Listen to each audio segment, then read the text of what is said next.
Anytime, brother. Please start. Thank you very much. It's good to see a few familiar faces out there. I only have 2, 3, 4 rows of 4. And I know there's more on the other page, but I'm a little hesitant to start touching buttons here. I've been doing quite a number of Zoom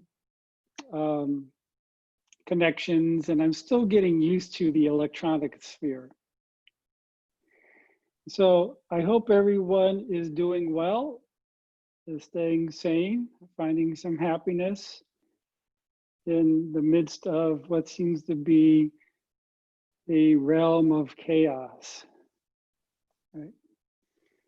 And these are the times that we need to look towards our practice, look towards the teachings to help us find some groundedness, right? Turning to one's tradition, one's faith, one's practice. And that's what I've discovered in my life, is that as I have encountered difficulties in my life, both as a lay practitioner and certainly as a monastic, those are opportunities that I take to take my practice deeper and wider. It's just something about difficulties that bring about great change within the individual and within societies, right, within our culture. And so you kind of have to learn to relish the challenge of difficulties. Can I find my liberation amidst the chaos and difficulties? Whether that's inner chaos, inner difficulties, or the external world. And there's really no difference there. Right? And so the question I always ask that I learned to teach myself to ask was, okay, this is going on, but where is my inner freedom? Right? Where is my inner stability? Where is my Buddha's enlightenment? And so I've always tried to keep that question in mind as I go through life, because it helps remind me of the bigger picture. Instead of getting caught up in this and that, yes, we do need to address things. Yes, we need to deal with things. Yes, we have to approach things, find resolves, find answers, all of them, navigate through the world, navigate through our lives, yes. But in all of that, is there a capacity for freedom, for transformation within myself? And hopefully in our communities and in society. You have to excuse me today. It's a bit cooler, the wind is up and going, and I am in upstate New York on a farm, and with that comes allergies. And so I'm playing with my allergies as I'm speaking. So the idea of freedom through the middle way. Now, that's not something that a lot of people are familiar with. Even though it's built into Buddhism, we don't talk about it much. And when we do, and I've taught this, it seems to be more on a cerebral level. It's like a doctrine or philosophy, which it is in one way. But the essence of the Buddha, or the bones of the teachings, the bones and marrows of the teachings, as Bodhidharma would say, is really experience, right? One's own experience. And so you can take the teachings, all the teachings, no matter how philosophical they seem to be, and bring it down to the level of one's own experience in life. Because that's what it means. The word Dharma means one, if it's a small d, it's referring to all things, phenomena, all phenomena. Right? Anything you can see, anything you can perceive, right? This cup, it's a phenomenon. The computer in front of me, phenomena. All of the images and all the little boxes and frames are phenomena, right? Then there's the big D, which refers to the teachings of the Buddha, but also it refers to the law, the law. Now, this isn't like a doctrinal law as it is the laws of nature. The laws of nature.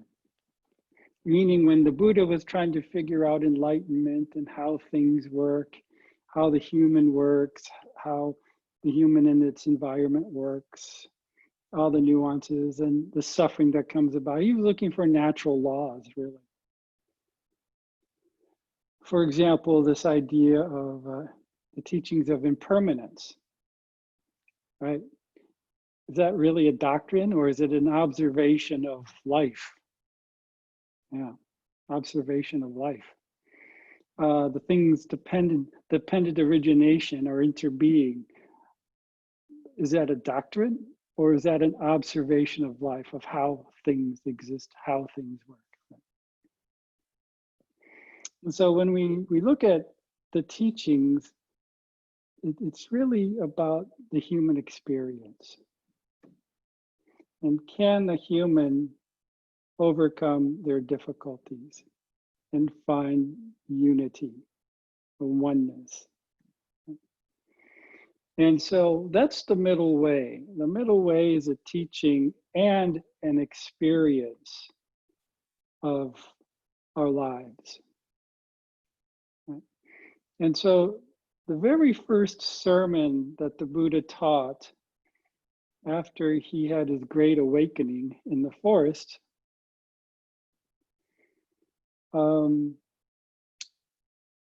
was written down eventually. It's the putting the wheel in motion, putting the teachings in motion.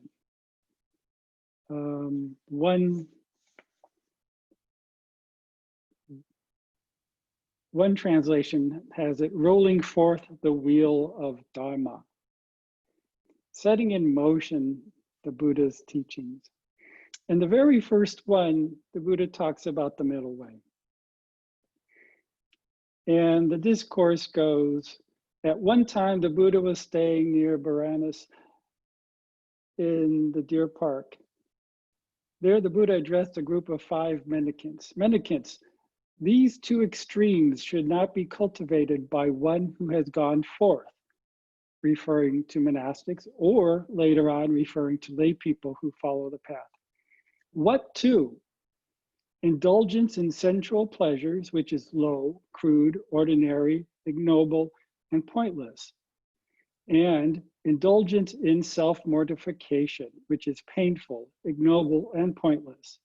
Avoiding these 2 extremes, the realized one woke up by understanding the middle way, which gives vision and knowledge and leads to peace, direct knowledge, awakening, and extinguishment.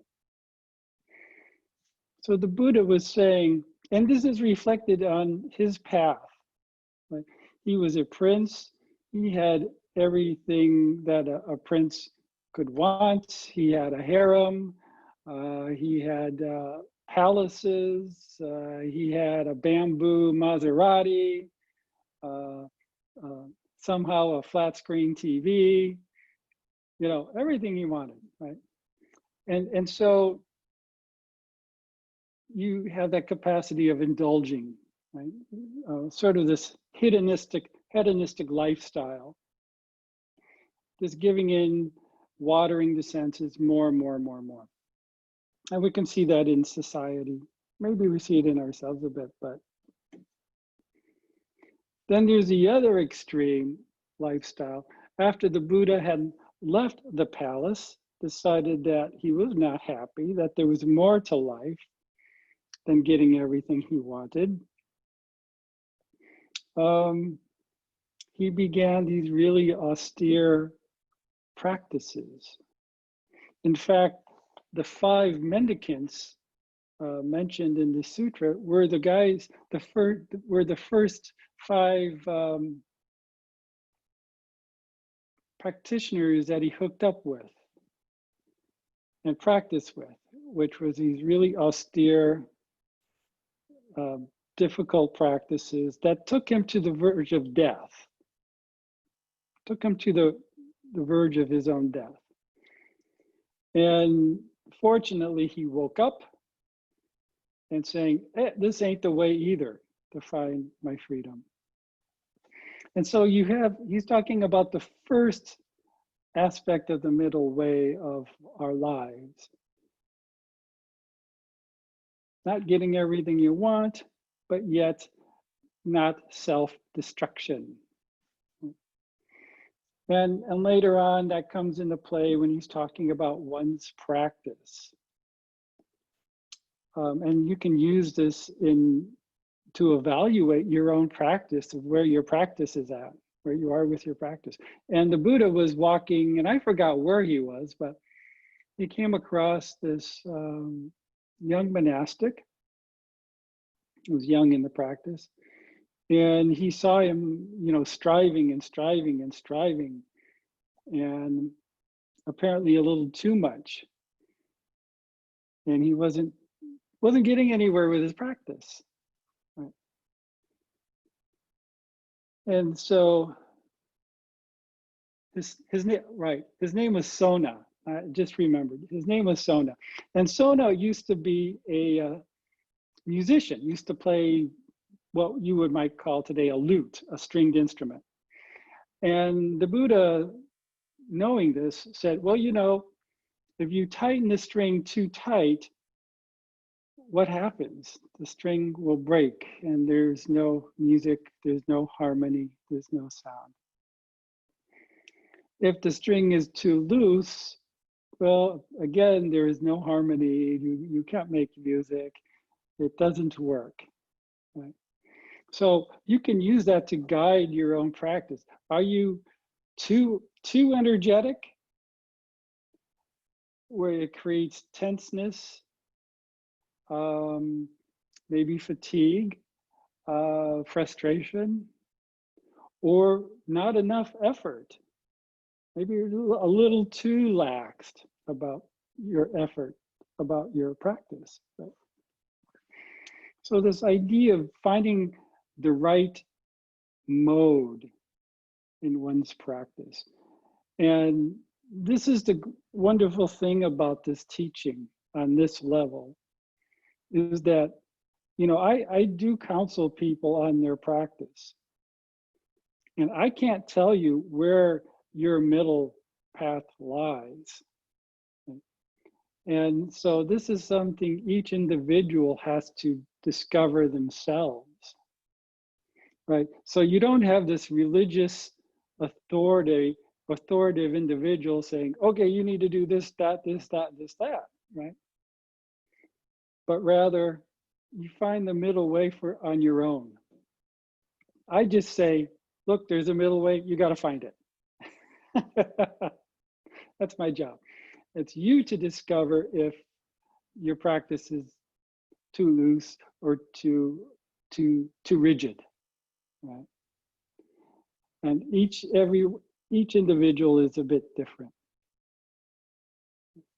And so there's this idea of the middle way with practice.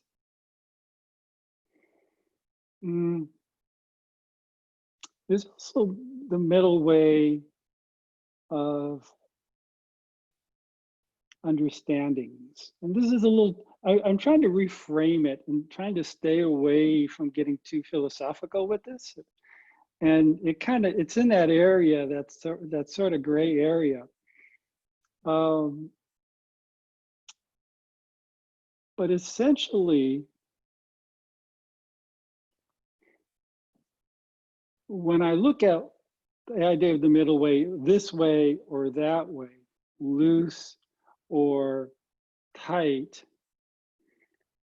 you can look at other polarized things like left, right, good, bad.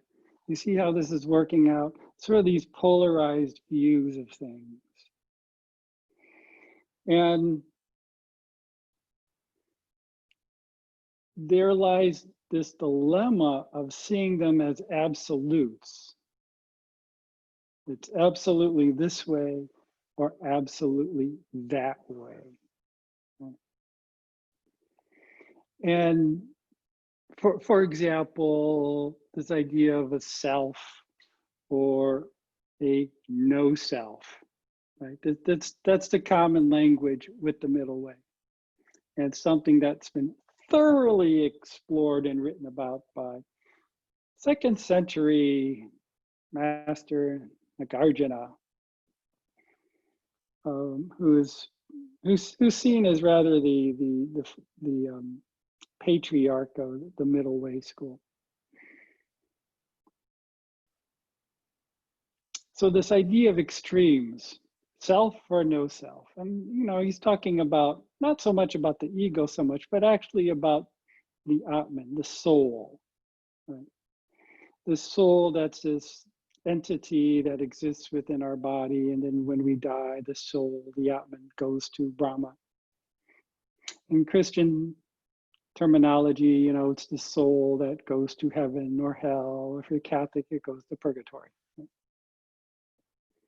So this absolute essence that we have, that they're talking about.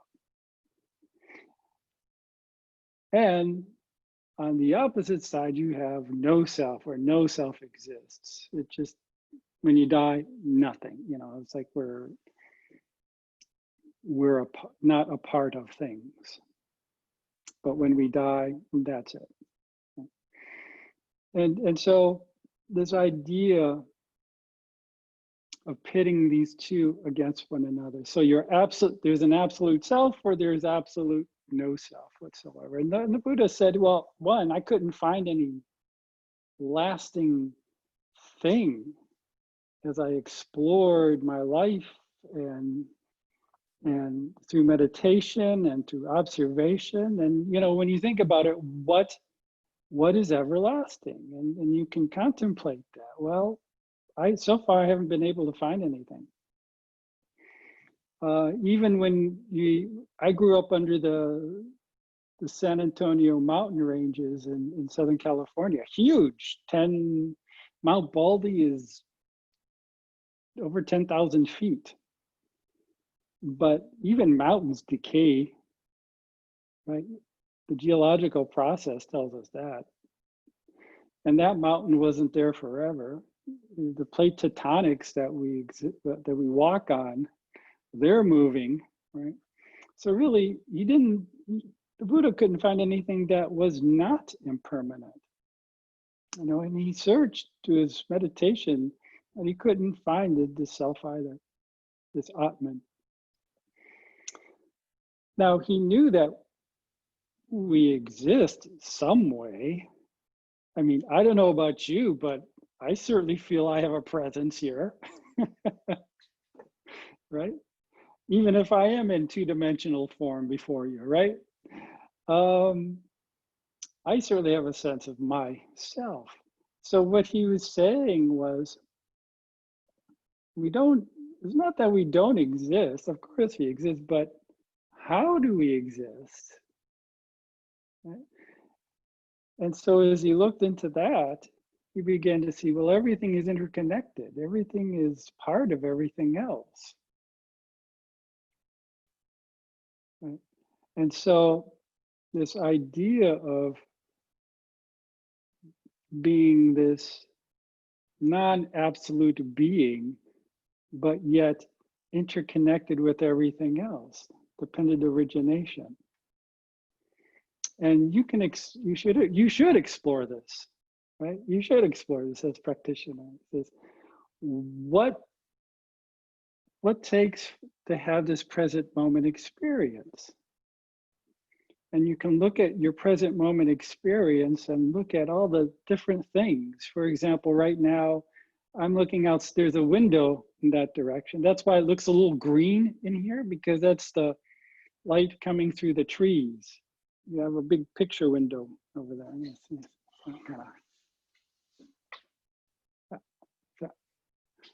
And so that's in my present moment experience, the trees in the window, right? The fact that I'm in this house that somebody built, right? That's dependent upon this present moment experience. And when you look at that further, I remember this one time, I kind of traced myself back to the dinosaurs. I can look at, as I'm sitting here, the world is rotating at thousands and thousands of miles per second. I don't remember the number. It's been a while since I've had geography. And we're going through the universe as I'm talking to you, right? And it has to go around the universe in order to have this present moment experience, right? We have to have the sun at a certain distance. We have to have this computer in front of us. This moment is dependent upon that computer, dependent upon all these different factors, more factors than we can imagine. I tried pinpointing these things out. It's immense to think about. The nail in that floorboard has to be there. Someone had to put it there. Right? Someone had to come and work and have a hammer. Right? Who made the hammer? Where did the hammer come from? Who made the alarm clock for the worker to get up in the morning to go to work, to come here to nail that hammer into the board? You can go on and on and on. It's immense, and we're a part of that. It's crazy.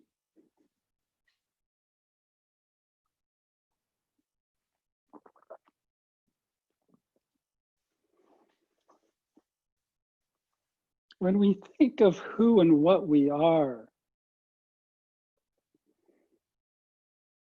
think about that.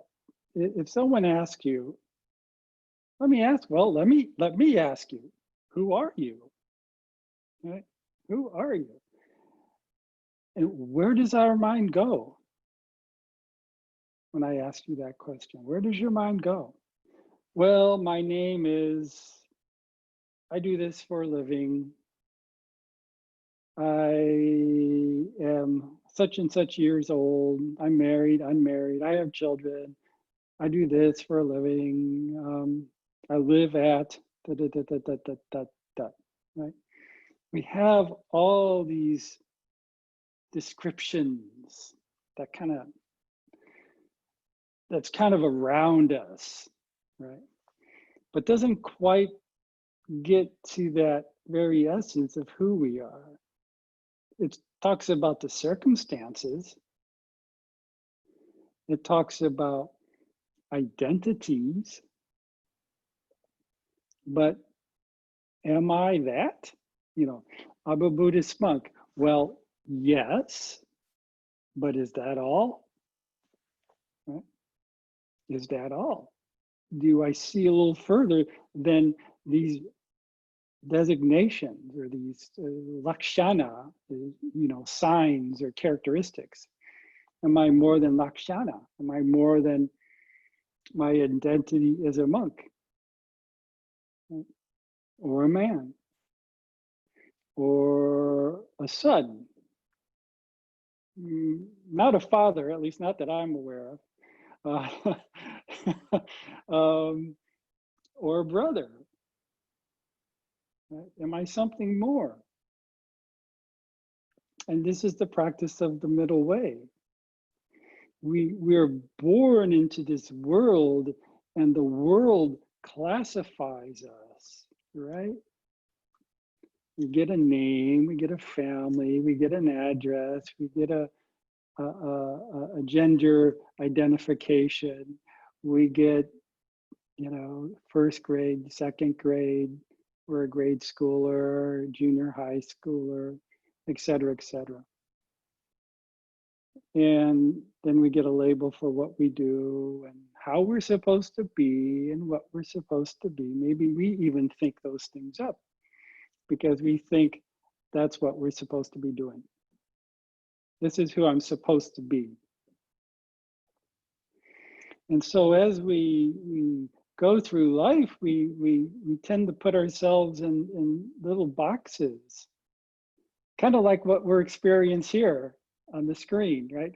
There's Paul and Jane down in their little box down there, and there's Eric in his little box, and Marcia in that box, et cetera, right? And we put ourselves in these boxes and we think this is who we are. And I think that's the spiritual question of all traditions, not just Buddhism, but spirituality.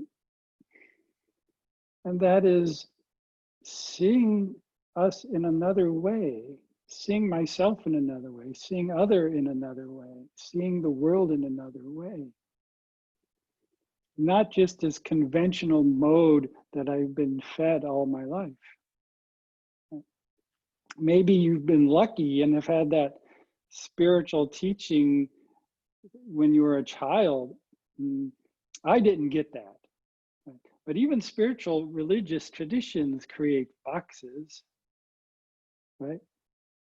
I'm a Buddhist monk, or I'm a practitioner of this tradition. I'm a Zen practitioner, not a Tibetan practitioner, et cetera, et cetera. And so these are things I've looked deeply into. What is this experience of my humanity? And this is where the middle way takes a person if a person so chooses to go on that path. Right? The middle way. And it's a challenging thing. Right? It's a challenging thing. And there's a bit of the unknown. The middle way takes you to the unknown. And who likes to go into the unknown? Anyone like to go in? Okay, some people are, yeah, maybe that's why they call them fearless bodhisattvas, right? When you read the Mahayana teachings, it's the fearless bodhisattva, Avalokiteshvara, or the fearless bodhisattva, Manjushri. And I've always wondered why they called them fearless. There was never any, I've never read any explanation of why they're called fearless bodhisattvas. Maybe they're willing to confront their own demons, their own difficulties. That takes a bit of courage. Yeah, I've been there. Maybe fearless in going into the unknown, whether it's an unknown into a region you've never been, or the unknown of one's own life.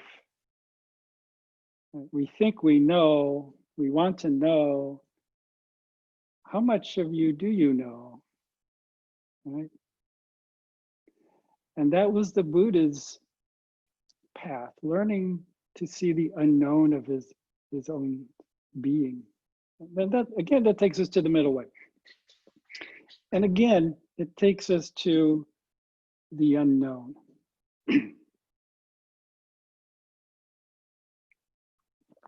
Let me give you an example. This is a sutra, crossing over the flood. Now here, the flood is a metaphor for afflictions, the flood of afflictions. And the Buddha was talking to a deva. A deva is a spirit. And the devas, they like the Buddha. There's a lot of stories of the Buddha and the monastics hanging out, talking with devas. And the devas seem to be quite interested in the Buddha's teachings. I have heard that on one occasion, the Blessed One was staying near Savatthi in the Jeta's Grove. Then a certain deva in the far extreme of the night, her extreme radiance lighting up the entire grove, went to the Blessed One. On arrival, having bowed down to him, she stood to one side. As she was standing there, she said to him, "Tell me, dear sir, how you crossed over the flood. How did you do it? How did you become enlightened? How did you become awakened? How did you learn to see more and understand more?" And the Buddha replied, "I crossed over the flood without pushing forward, without staying in place." But how, dear sir, did you cross over the flood without pushing forward, without staying in place? The Buddha replied, "When I pushed forward, I was whirled about. When I stayed in place, I sank.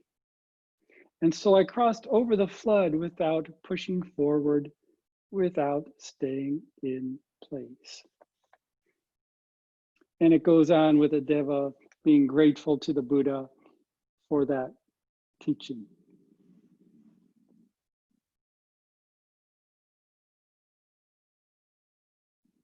Bit of a mystery, isn't it? So how do you do it? Well, I didn't do that, and I didn't do that. Do you have that question in your mind? Well, what did he do? No, I didn't do that. No, I didn't do that. I don't know. My first inclination was to ask, but how did you do that? Right? What did you do? And there lies our dilemma in life. Right? We want to know that has to have an explanation, that has to be like this, it has to be like that. I want some exact definition. I want an exact explanation here, right? Because I want to know how you did that.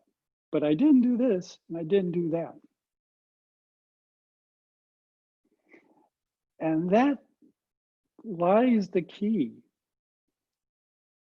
You know, when I talked about the middle way as an experience, this is where we come into experience with the middle way. Not this and not that. Then what? And we have difficulty with then what? Right? We want it to be something. And in our society of the kind of the self-help culture, you know, I'm having difficulty with this, so I'm going to go to Barnes and Noble or Amazon and get the book that'll give me the answers. We want the answers ready-made. We want the answers packaged easily so I can understand and follow these directions and be happier with my life. It sounds pretty good. It sounds pretty good. But that's not what the Buddha was teaching. Yeah, there's some practice techniques, like meditation practice techniques. There's techniques on various practices,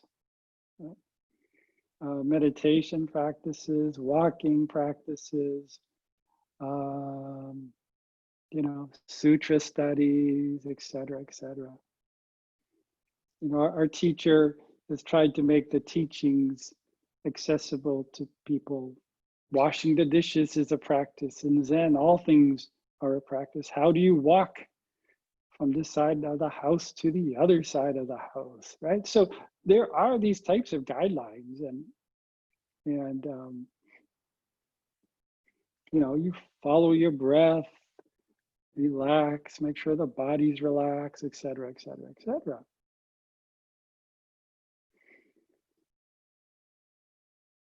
So we want something concrete. We want something solid, even at the cost of our own personal identity, our own personal comfort zones, right? Because we have this, and the Buddha pointed this out, we have this natural tendency to veer away from things that are uncomfortable and go towards the things that are comfortable. And when we're amidst things that are uncomfortable, that has the capacity for difficulties and suffering. When we're separated from things we don't like, when we're separated from things that we do like and we do want, again, that has the capacity to create suffering and difficulties. And we do that on a subliminal level, more than we do it on a cognitive awareness level. Right? So we have this kind of internal directive to not be in that space of uncomfortability. And in the middle way, that's what you have. Right? Because the middle way is defined by what it is not. It's just awakening and enlightenment. Or suchness, or thusness, or oneness, right? All these terms used to describe this state of being. And they're all described not by what they are in the sutras, they're described by what they are not. That to be one with something means not this and not that. Right? Let's see.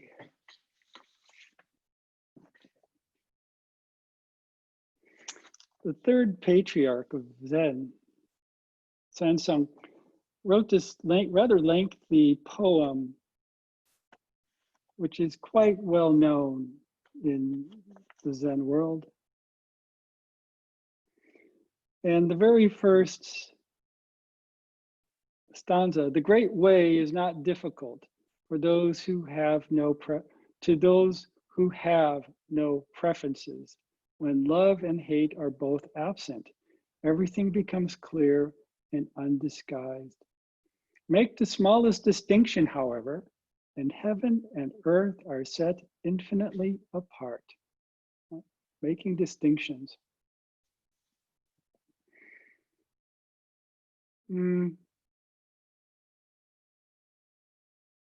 When you try to stop activity by passivity, your very effort fills you with activity. As long as you remain in one extreme or the other, you will never know oneness. So this idea of this transcendent self that we are a part of, when we talk about the larger things of life, like God, oneness, Allah, it doesn't matter what tradition, this bigger nature that we have and are a part of and ingrained in our being is there. It's just covered up with this and covered up with that.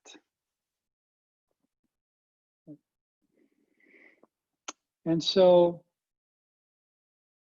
in our tradition, our practice, we use meditation and mindfulness, as well as like the mindfulness trainings, the teachings of the Buddha, to learn how to connect with that space. I want to talk about the experience and how we find our oneness. That's why we're here, right? Mindfulness these days can mean exercise in stress reduction, right? That's always a good thing. I encourage that. But it is also a part of this transcendental aspect, the spiritual aspect. Right? The mindfulness is psychology is good for our common day life, not being stressed out, being well adjusted. Or in Buddhism, in the larger context, we become Buddha. We are Buddha. It's that greater being, that transcendental experience. And as I throw these terms around and I talk on these terms, it's easier than you think. And in my practice as a layperson and later as a monastic, as I've touched these things, I think, oh, I always thought I had to do this, that, this, that, this, that, and this, that. But really, it's quite simple. Because the middle way is the absence of a busy mind. That busy mind going that way. That busy mind going that way. Thai talks about this all the time, right? The obstructive mind, the mind always thinking, the mind always wanting, creating labels and creating more. That's the whole practice of going back to the breath to relax the body and to relax the mind. Right? That's meditation. So our mind isn't what we call monkey mind, right? Monkey mind, or the raging elephant mind, or the horse on a galloping horse mind, making more and more and more and more and more. That's the nature of mind. That's what I discovered about my mind. Anyone notice that about theirs when you sit in meditation? Yeah, right? Yeah. The monkey mind. And so the practice is stilling the monkey mind. Right? Finding that stillness, that clarity that comes from practice. So we sit, and the instructions are simple, really. What's complicated is my mind. And we sit and we breathe. We allow the body to relax. We sink into our breath and into our body. And when we notice tenseness, we relax. And when we see something coming through the mind, we think, okay, that's fine. I'm going back to my breath. Right? We acknowledge something. It's okay. I let it go. I go back to the breath and the body. Over and over. A lot of times when we're sitting, something comes up in the mind. We want to make more. We capture it. We create more dialogue, more imagery, more this and more that. Or it's something we like, so we want more of it. Or it's something we don't like. You want to stay away from those emotions and thoughts. Instead, you just greet them as you're sitting. Oh, there's restlessness. Okay, I'm going back to the breath. Oh, there's dinner I got to think about. Oh, okay, that's all right. I'm going back to my breath. That's what I do. That's what Thai does.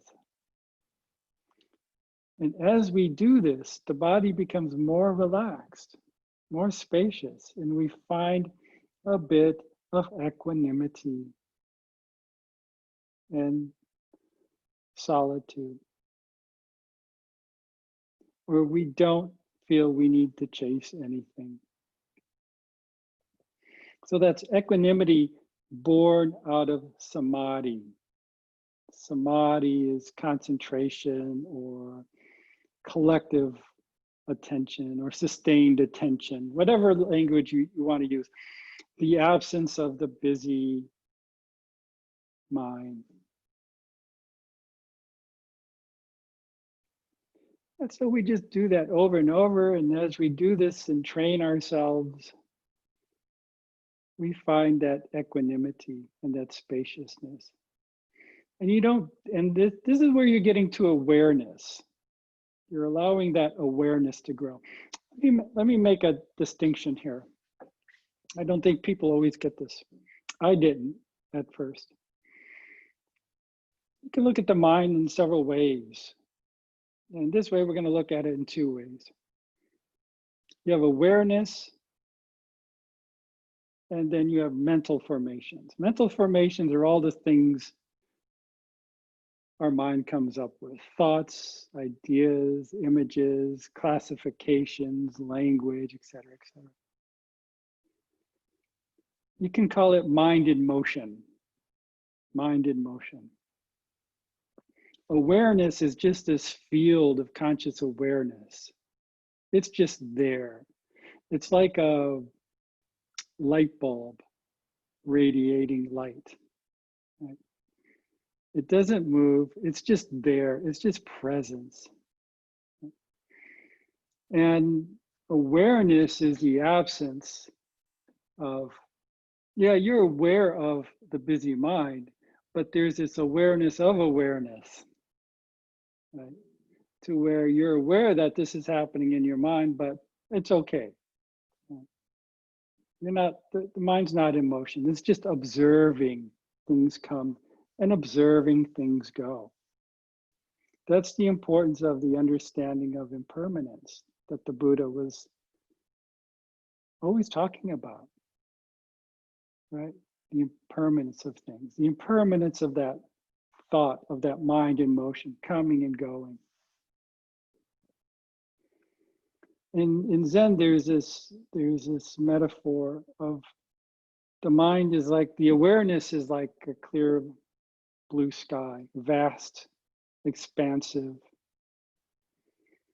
And the mental formations are like the clouds. They just kind of come and kind of go. And they do come and they do go if we allow them, if we learn to let those things go. Because once we get beyond preferences, once we begin to get beyond this and that in meditation, in our daily lives, through mindfulness as we go about our life during the day, we find that oneness with things. That just emerges. So people ask me, well, how do I get there? Well,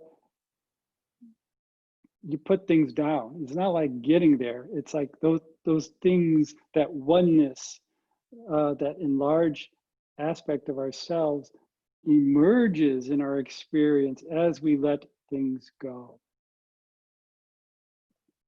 It manifests itself because we are already one with everything. We are already Buddha. We are already God. We are already larger than we think we are. We just have all this stuff getting in our way of seeing it. Yeah. So finding these practices and this understanding to touch that larger self of ours and not to be caught in the traps of this box and that box. Sure, I operate as a Buddhist monk. I operate in this tradition.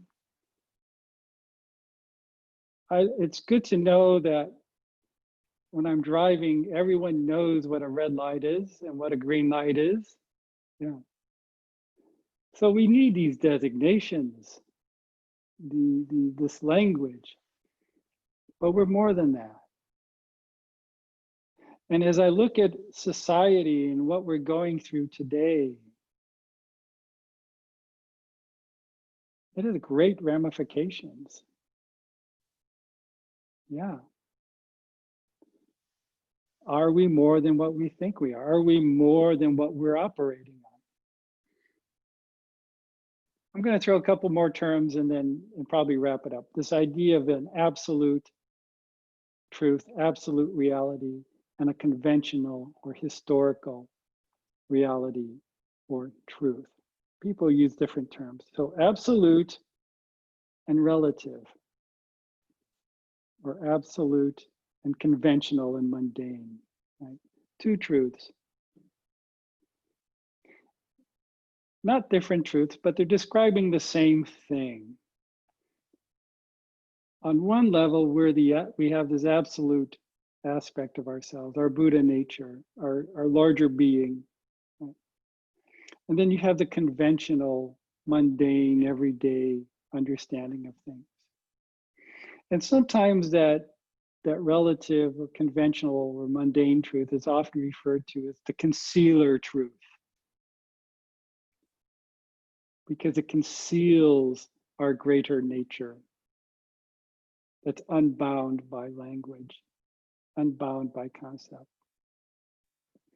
That's why when you read a lot of Zen poetry, it's just about experience. I can't tell you what oneness is for you, what Buddhahood, Buddha nature is for you, or what experience you're supposed to have or not supposed to have. That's all self-discovery. That's what I love about Buddhism. It's self-discovery. And it kind of gets me off the hook of being responsible for your lives, right? You got to figure out your own life, right? You have to figure out your own path to your larger nature.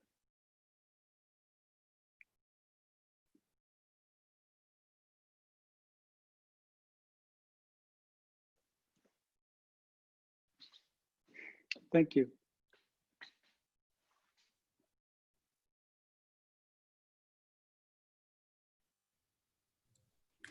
Thank you, dear brother.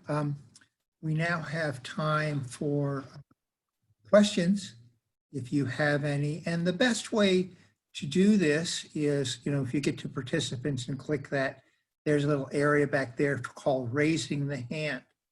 Now, I also want to make people aware that this is being recorded. So if you have things that you don't want to say, or you don't mind that they're going to be recorded and that other people will see this when we send it out later, then you might want to refrain from that, or or ask me to stop recording during that time. But we are recording all of this. And the first person to raise his hand is Brother Phap. So I was just testing it. Oh, okay. So it does work. And so I think you should stay muted unless we have a question. So whenever anybody has, if you would like to raise your hand, and we can kind of go from there. So thank you.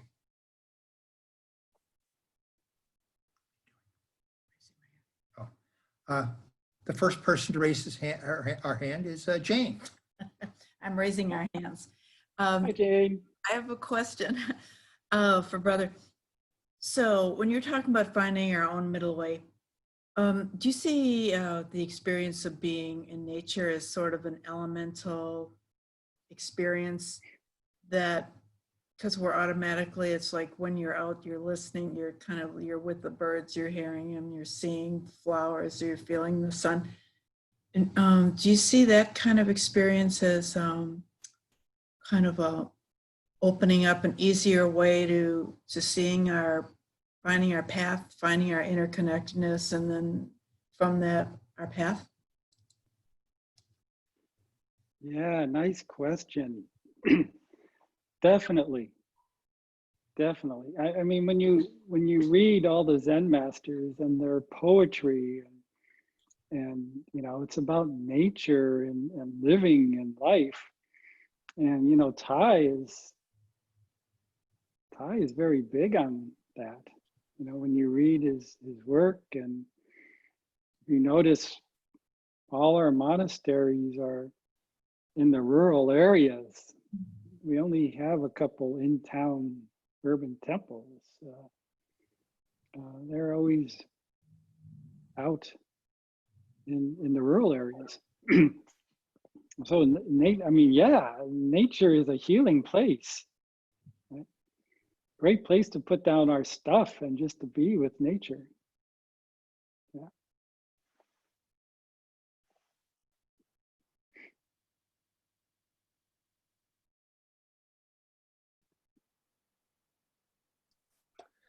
Hi. I'd like to say it's a great talk, which really helped me a lot. Thank you so much for doing this. Zooming in from New York, from the countryside in New York. My question has to do with the sutra, which I never heard of before, the sutra of crossing over the flood. And so I took notes, and what I remember is that the Buddha answered, so how did I cross over the flood of affliction? I did it without pushing forward and without staying in place. And then you said, and then the dialogue goes on. So why didn't you push forward? Because if I pushed forward, I would have gotten carried away in a swirl, and if I had stayed in place, I would have sunk. And I mean, it's a beautiful poetic image. So my question is I'd just like to hear more about that. I mean, there's so many ways to take that. I mean, if that were a poem, there's so many ways to interpret it, and to make it meaningful to oneself. Have you worked with this, or are there other like commentaries about the sutra, and what sort of what are people saying about this? You wrapped up kind of quickly by saying, well, therefore the path cannot be defined in positive terms. And I get that, but my sense is that in that sutra, the Buddha is saying more.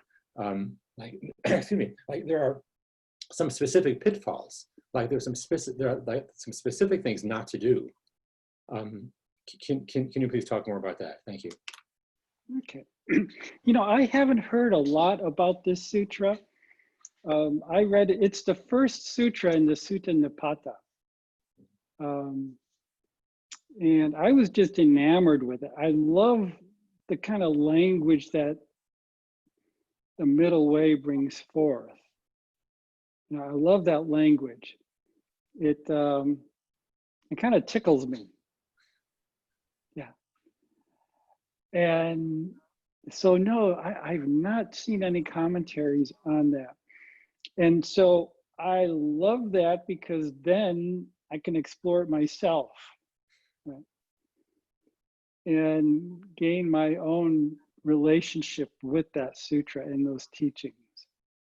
Now you can relate it to the sutra, the teachings to Sona, who was the young monastic who was trying too hard, and perhaps that's pushing forward and staying placed and you sink. Maybe that is not trying hard enough.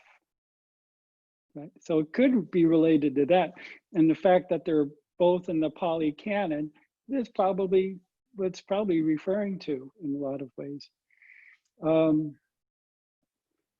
So again, looking at how do I get to oneness, right? How do I touch that interbeing, that larger connectedness? And that's by dropping off all this stuff. When you become a monastic, when you're older, I was ordained at 40. There's sort of this saying that, okay, when you come in at that age, you're bringing a lot of luggage with you, life luggage with you. I think that's why everyone likes younger monastics coming into the monastery, because they don't have as much luggage to deal with, right? So, unpacking that luggage, right? Unpacking the luggage of too hard or too easy. And at the same time, not getting caught up in too easy or too hard, right? You know, sometimes you gotta try hard. Sometimes to practice, you really need to try hard because there's a lot of stuff going on, and there's a lot of stuff going on in the mind, right? And sometimes sitting is a piece of cake. Every day I get up and meditate is a new experience. Some days my mind is all over the place, and I've been doing this for over 20 or 15 years, 15 to 20 years. And some days my mind is just really busy. But the thing is, it's okay. It could be busy and I can be happy. Or someday I sit down and gosh, I'm Buddha. I'm floating on my cushion. You know, it's all okay. You know, we get this idea that meditation should be this way, the experience should be this way or should be that way. No, it's just experience. Let go of that. You know, let go of the good meditation. Let go of the quote unquote bad meditation. It's just experience.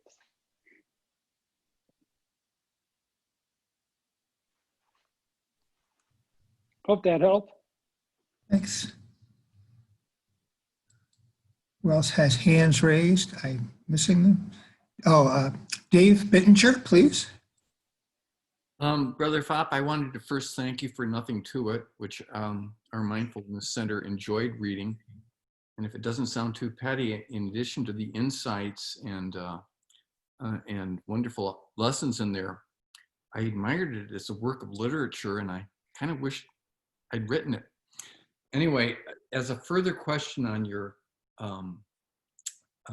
presentation today, I was really struck especially by what you had to say about the middle way, because it seems to me that right now, in this social and larger situation we're living in, there seems almost to be an aggressive assault against any middle way, an effort to impose truths and impose ways of thinking and impose antithetical ideologies that make the center like aggressively disappear, or an effort to make it aggressively disappear. And as I think about that, I think, well, maybe that's just my impression. That's just what seems to be happening now, and it's always that way. And the Buddha or anyone else would have confronted the same opposition to a nuanced thinking and graduated thinking. I wonder if you have any thought on that, whether in fact we are moving toward a period in which there is opposition not only to, you know, decency and civility, but even a viable middle way. That's a really good question because the teachings have to have relevancy to what's going on around us. And if you think and you observe and you discern that's what's going on, you can trust in that, because there is no absolute answer. There's just our own inner truths that we find in life.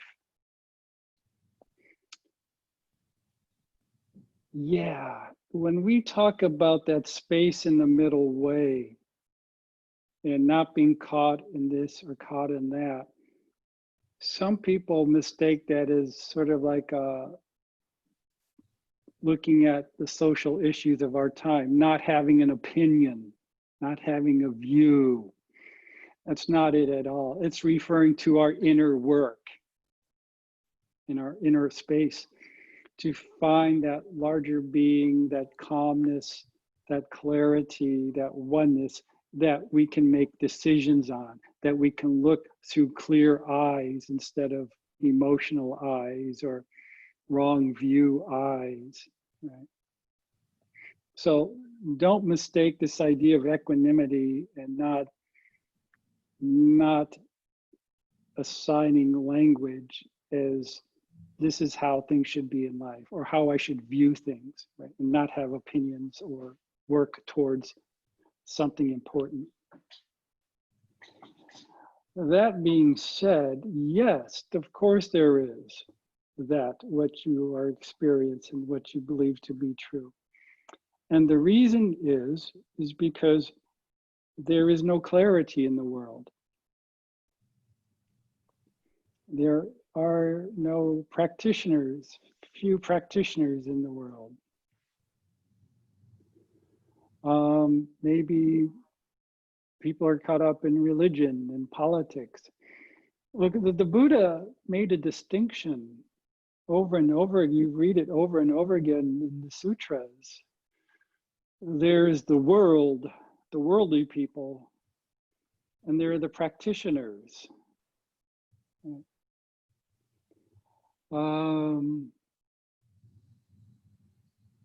Later on in Mahayana, kind of served to unify that, but still there's this idea of the practitioner and the non-practitioner. One of the things the Buddha said about suffering, you know, the Four Noble Truths, that there, about the human condition, that there's suffering, we create suffering, that there's a cause of suffering, an origin of suffering, and an absence of suffering, nirvana, and the path leading away from suffering to well-being, to unity.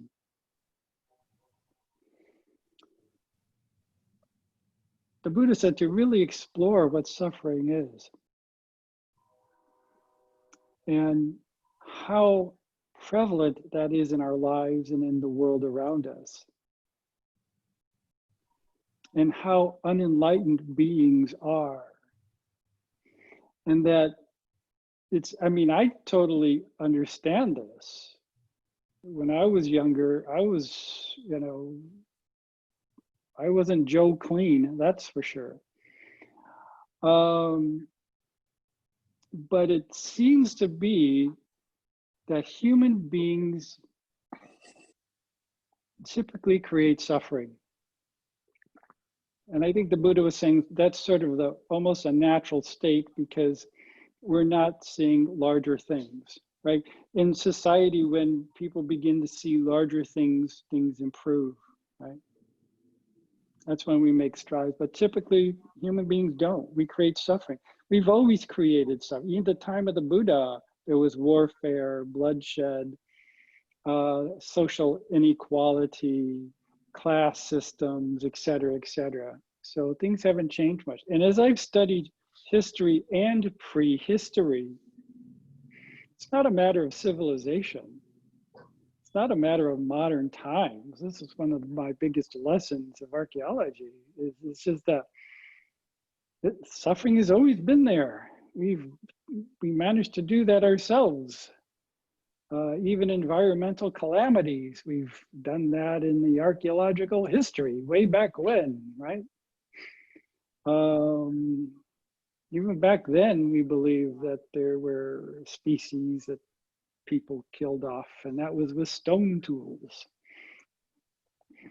So it's just, this is what human beings do. And I think this is why we pick up the practice, because we don't want to be a part of that, right? We want something better for ourselves. That's transcend stuff. I mean, that's the nature of the spiritual practice.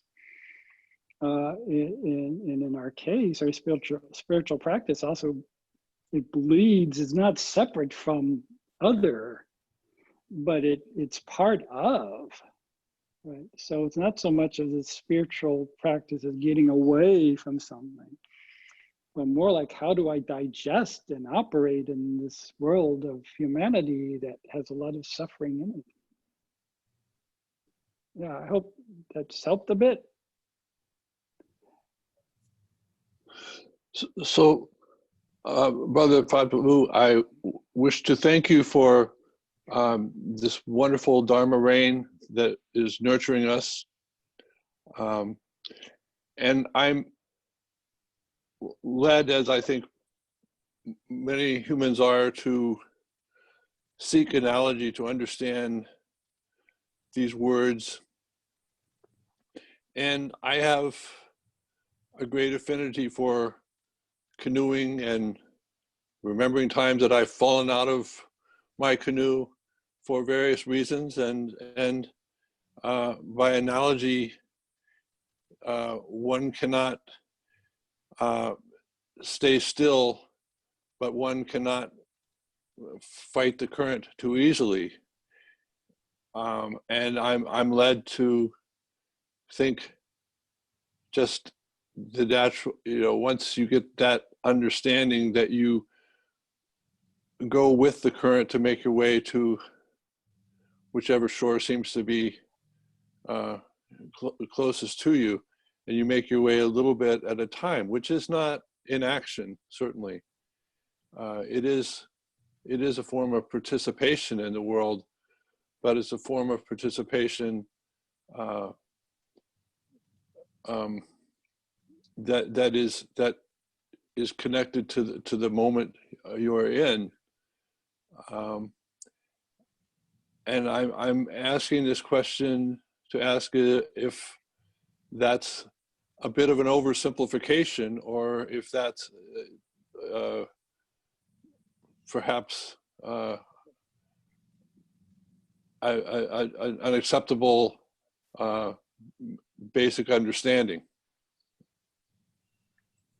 I think you should write an article on canoeing in the middle way.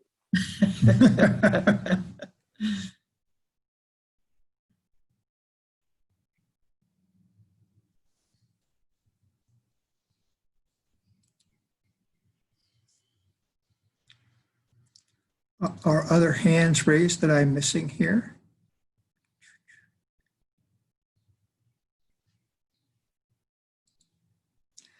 Lynn? Yes, brother, I was just wondering where the quote came from about the Great Way. I wanted to kind of look it up again. It sounds really familiar to me, but it sounds Taoist, and I didn't know if it was Taoist or Buddhist quote that you used. No, yeah, no, it was written by, it's attributed, I should say, attributed to the third patriarch of Zen.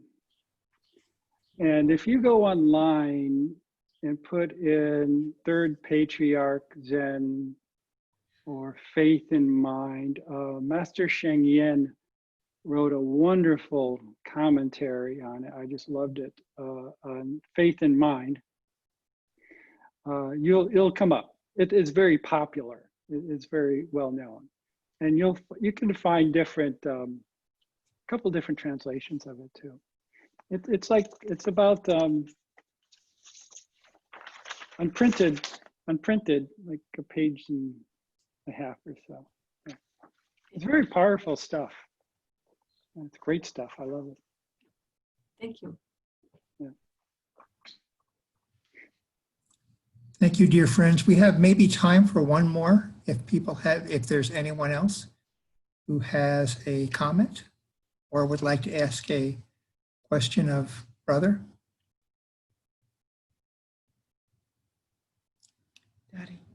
Dottie, thank you. I've heard it said, it doesn't come by trying, it doesn't come by not trying.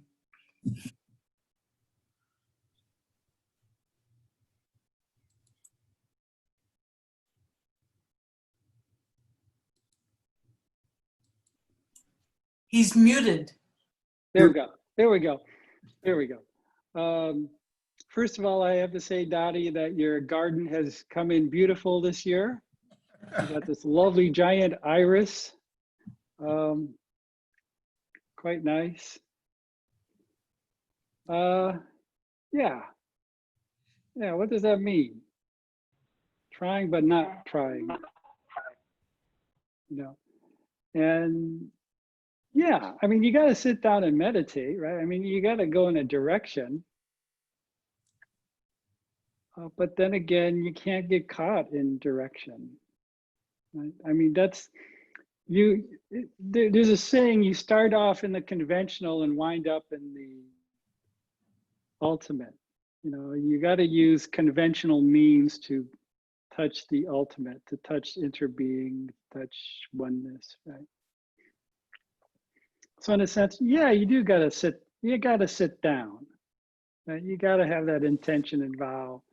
If you look at the 10 ox herd pictures in Zen, ox herd pictures in Zen, it kind of gives you these pictures of the path and stages and whatnot. And yeah, you got to start doing something, right? But eventually you get to the point where that something is in the way. Right? Yeah. Then you let go. You don't hold on to that. It's like the raft, in Tide gives this metaphor all the time. The raft, and you get the raft. In this case, it's a rubber raft because it's easier to carry, right? And so you blow it up, you get across the flood. Okay, it took you to the other shore of liberation and freedom in your effort. The question is, are you going to carry that raft with you, or are you going to deflate it or leave it there, right? So yeah, you got to start off with actual trying and effort and all these good things and the practice of morality. I mean, even morality is middle way. The precepts are middle way. Yes, they're good. They're instructive.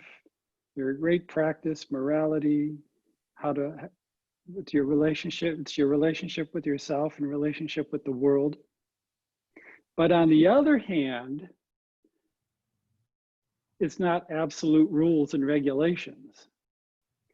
So you even have a middle way with the sense of morality and ethics. And the monastic Vinaya, the monastic code, in our tradition, we have 250 precepts. Okay, who's taken the 5 mindfulness trainings? Okay, and how about the 14? Okay, small potatoes. I got 250. Right, but they're translated as training precepts. Right, they're just there for training. They're not absolute rules. Of course, there are some that if you break, you're no longer, there's like 4 that if you break as a monastic, you're no longer seen or regarded as a monastic, right? But they have to do with training and one's vows and aspirations in life. Yeah.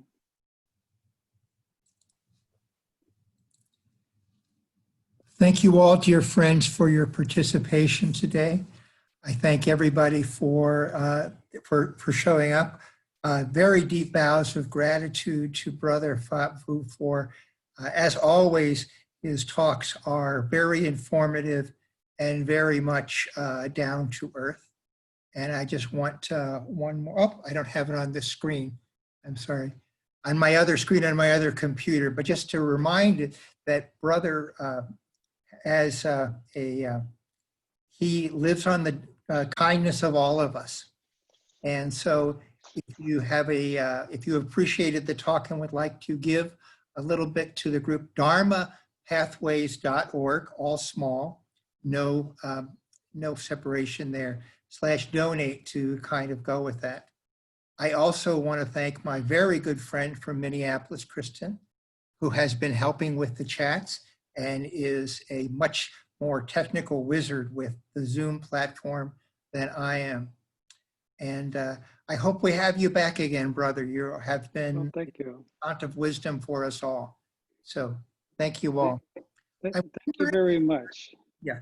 I'm wondering if someone would like to read the Sangha closing verse that we use. It's from the Plum Village tradition. Is there anyone out there who, because we can't read it together, as you know, on Zoom when you get a whole bunch of voices.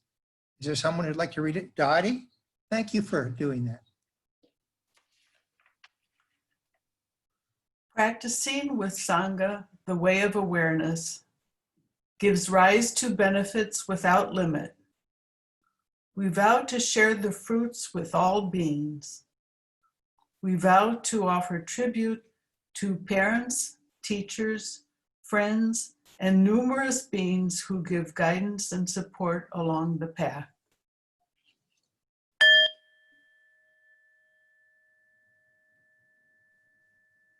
Thank you all, dear friends. Enjoy whatever wonderful weather you're having, whatever part of the country you're in. So thank you.